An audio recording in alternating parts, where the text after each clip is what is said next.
আসসালামু আলাইকুম। আজকে আমি 15 আগস্টের জন্য একটি ছবি আঁকবো।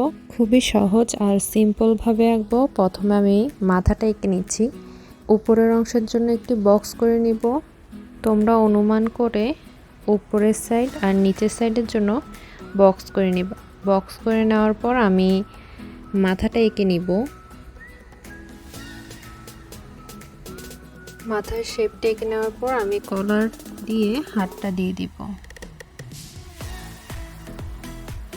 আমি মাথাটা অর্ধেক করে দিয়েছি, এতে করে তোমাদের আঁকতে সুবিধা হবে, পুরো ফেসটা আঁকতে হবে না। এবার আমি মোচটা দিয়ে চোখটা দিয়ে দিচ্ছি। এরপর আমরা বঙ্গবন্ধুর উপরের কোটিটা এঁকে নিব। কোটিটা শেপ দিয়ে নেওয়ার পর একটু উঁচু নিচু করে দিব। এরপর পিছনের সাইডটা একটু ঢেউ করে শেপ দিয়ে দিয়েছি। এবার ভিতরের পাঞ্জাবিটা এঁকে নিচ্ছি।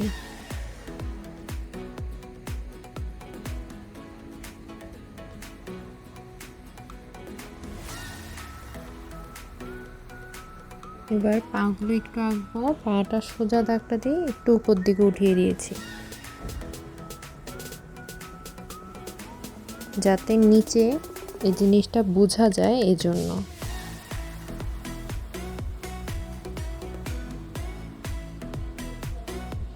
এবার পায়ে নিচু সাইডটা এঁকে নিব। প্রথমে দুইটা গোল দিয়ে দিয়েছি। এবার এগুলো শেপ করে নিব আমি। পায়ের তালুটা একটু ঢেউ করে দিয়ে দিব। এবার আঙ্গুলগুলো দিয়ে দিচ্ছি।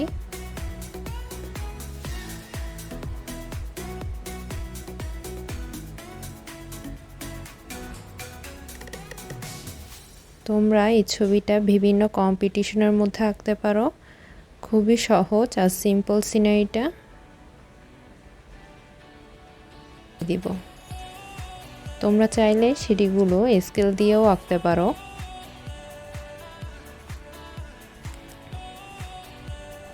সিঁড়ির উপর সাইডটা আমি একটু চড়া করে দিয়েছি আর নিচের সাইডটা একটু চিকন হবে। এবার সোজা করে দাগ দিয়ে শুধু সেই রেলিংগুলো দিয়ে দিব। একটু ঘুরিয়ে দিয়েছি। এবার এটাকে ডাবল করে দিচ্ছি। স্কেল দিয়ে সেই রেলিংগুলো দিয়ে দিব।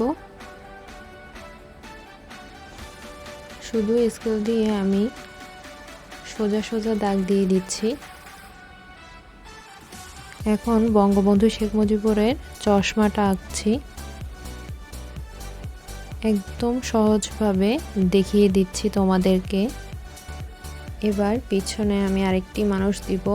প্রথমেই আমি বক্স করে শেপটা নিয়ে নিয়েছি উপরের অংশের আর নিচের অংশের। এবার একইভাবে মানুষটা এঁকে নিব। জামাটা দিয়ে দিয়েছি। এবার প্যান্টটা আঁকবো। করে নিলে তোমাদের সময়ও কম লাগবে এবং তাড়াতাড়িও তোমরা এঁকে ফেলতে পারবে।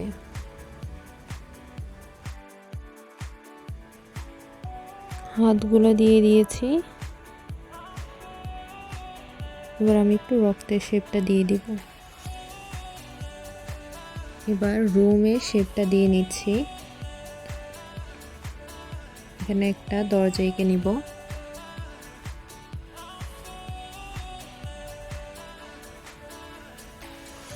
তোমরা চাইলে এই কাজগুলো স্কেল দিয়েও করতে পারো। আমি তাড়াতাড়ি আঁকার জন্য স্কেলটি ব্যবহার করিনি, ফ্রি হ্যান্ডে এঁকে ফেলেছি। এবার আমি এখানে একটা ওয়ালমেট দিব বাংলাদেশের।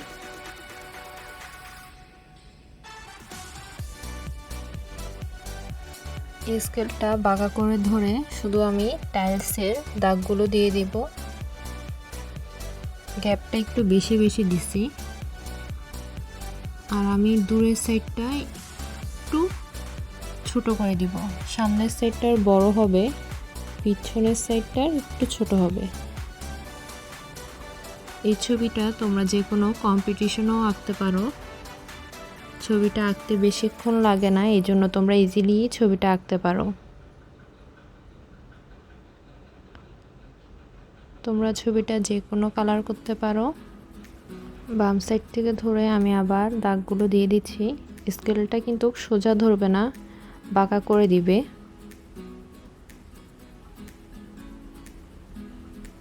দাগগুলো দিয়ে নেওয়ার পর আমরা কালারটা করব। তোমরা চাইলে যে কোনো কালারই করতে পারো, পেস্টেল কালার, পেন্সিল কালার বা ফেব্রিক কালার, অ্যাক্রিলিক কালার। আমি এই কালারটি ব্যবহার করেছি, তোমাদের কাছে যে কালারটি থাকবে সেটি দিয়ে কালার করতে পারবে। আমি এখানে প্রথমে দেয়ালের কালারটি বানিয়ে নিচ্ছি। প্রথমে লাল, হলুদ আর সাদাটা দিয়ে বানিয়ে নিব। যদি তোমরা হালকা করতে চাও তাহলে সাদাটা বেশি করে ব্যবহার করবে, আর যদি গাঢ় করতে চাও তাহলে লালটা ব্যবহার করবে। মাত্র 3টি কালার মিক্স করেই আমি পিচ কালারটা বানিয়ে নিয়েছি। এবার আমি পানি দিয়ে পুরো দেয়ালটা ওয়াশ দিয়ে দিচ্ছি। পানি দিয়ে ওয়াশ দেওয়ার কারণে আমি কালারটি দ্রুত করতে পারবো। যে পেস্টটি ব্যবহার করেছি ওটা হচ্ছে আর্ট পেপার। আমি ওয়ালমেটের সামনে আর দরজার পাশগুলোতে একটু গাঢ় রঙগুলো দিব। এরপরে বাকি দেয়ালটা একটু হালকা কালার দিব। আমি পিচ কালারটার সাথে শুধু হোয়াইটটা একটু বাড়িয়ে কালারটা হালকা করে নিয়েছি। তোমরা কালার করার সময় অবশ্যই নিচে একটা কাগজ বা পেপার দিয়ে নিবে, না হলে নিচে তোমার কালারটি লেগে যাবে। দেয়ালটি করে নেওয়া শেষ। এবার আমরা দরজার কালারটি করব। এবার শুধু খয়েরি কালারটা নিব। আমি আর এক্সট্রা কোনো কালার মিক্স করিনি।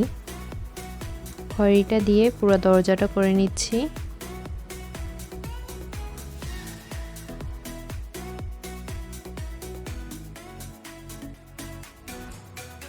এবার আমি সেইটা তো খয়েরি কালার দিয়ে দিচ্ছি। সবসময় চেষ্টা করবে একটি কালার নিলে ওটি দিয়েই পুরো ছবির কাজগুলো শেষ করে ফেলার। আমি খয়েরি নিয়েছি, এই জন্য খয়েরির কাজগুলো শেষ করে ফেলছি। প্রথমে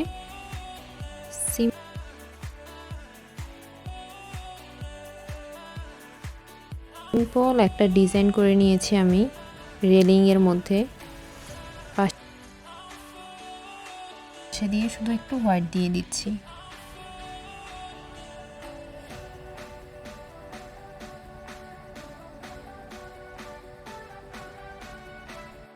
এবার টাইলসের কালারটা করব, এই জন্য প্রথমে পানির ওয়াশটা দিয়ে দিচ্ছি।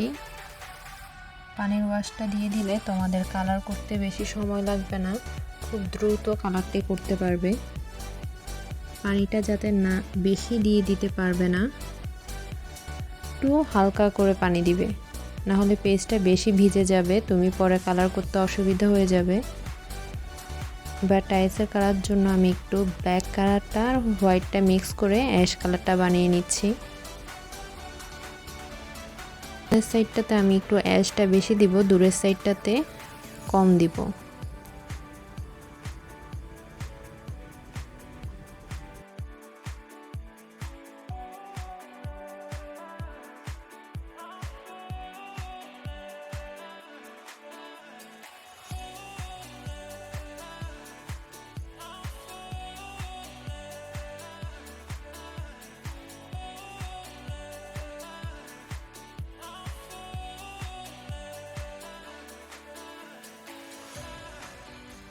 এবার উপরের দরজাটাতে শুধু খয়েরি কালার দিয়ে 2টি দাগ দিয়ে দিব।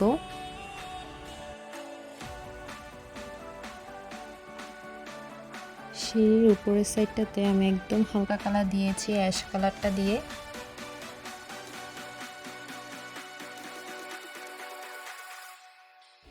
এবার নিচের সাইডটাতে ব্ল্যাক করে দিব।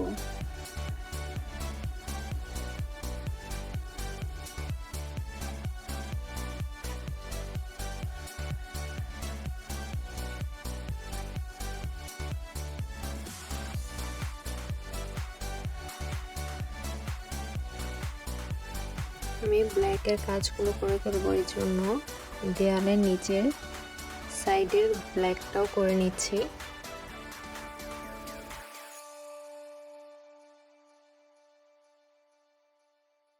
এবার পতাকার কালারটা করে নিব। এখানে সবুজ কালারটা একটু হালকা, এই জন্য আমি সবুজের সাথে ব্লু কালারটা মিক্স করে নিব। তোমরা চাইলে পতাকার ভিতর মানচিত্র দিতে পারো।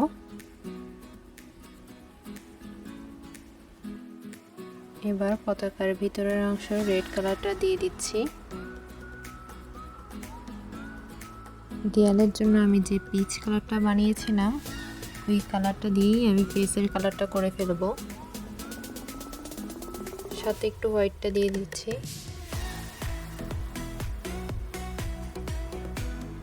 বঙ্গবন্ধু পড়ে আছে জিনিসটি বোঝানোর জন্য আমি খয়েরিটা দিয়ে নিচের অংশগুলো একটু ডার্ক করে দেব।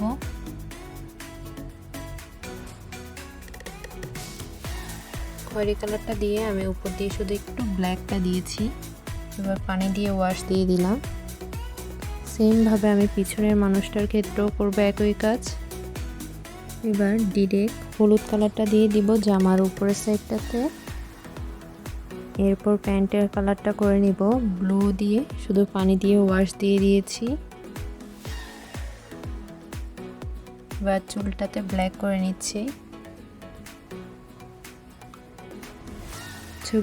এবার বঙ্গবন্ধুর পাঞ্জাবির কালারটা করব ব্লুটা দিয়ে, হোয়াইটটা দিয়ে দিচ্ছি। ব্লুটা একটু কম রাখার চেষ্টা করবেন, হোয়াইটটা বেশি রাখবেন। আপনারা চাইলে একদম হোয়াইটও রাখতে পারেন। আমি একটু কালারফুল করার জন্য হোয়াইটটার সাথে ব্লুটা মিক্স করেছি। প্যান্টের মধ্যে আমি ব্ল্যাকের সাথে হোয়াইটটা মিক্স করে দিচ্ছি। আমি উপরের সাইডটাতে একটু ডার্ক করে দিয়েছি, নিচের সাইডটা একটু হালকা রেখেছি। এবার আমি কোটিটা কালার করে নিচ্ছি। কালো কালারটা দিয়ে উপরের সাইডটাতে হোয়াইট মিক্স করে দিব যাতে উপরে অংশ বোঝা যায়, এই জন্য আমি একটু লাইট রাখবো।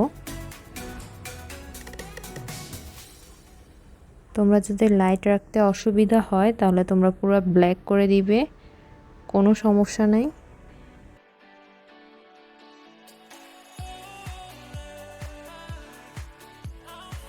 এবার চশমাটা ব্ল্যাক করে নিব। নিচেতে একটু ছায়া দিয়ে দিয়েছি আর ভেঙে গেছে, জিনিসটা ক্যামেরাতে বোঝা যাচ্ছে না। এবার বঙ্গবন্ধুর চুলটা একদম কালো করে নিব। কালো কালারটা দিয়ে একটু বর্ডার দিয়ে দিচ্ছি সব কিছুতে। এবার পানির ওয়াশটা দিয়ে দিব আমি রক্তটা দেওয়ার জন্য। আমি ডিরেক্ট রেড কালারটা দিয়ে দিয়েছি। তোমরা চাইলে রেডের সাথে একটু অরেঞ্জ কালারটাও মিক্স করতে পারো। রেড কালারটা দিয়ে আমি একটু ফোঁটা ফোঁটা দিয়ে দিয়েছি ছিটা বোঝানোর জন্য।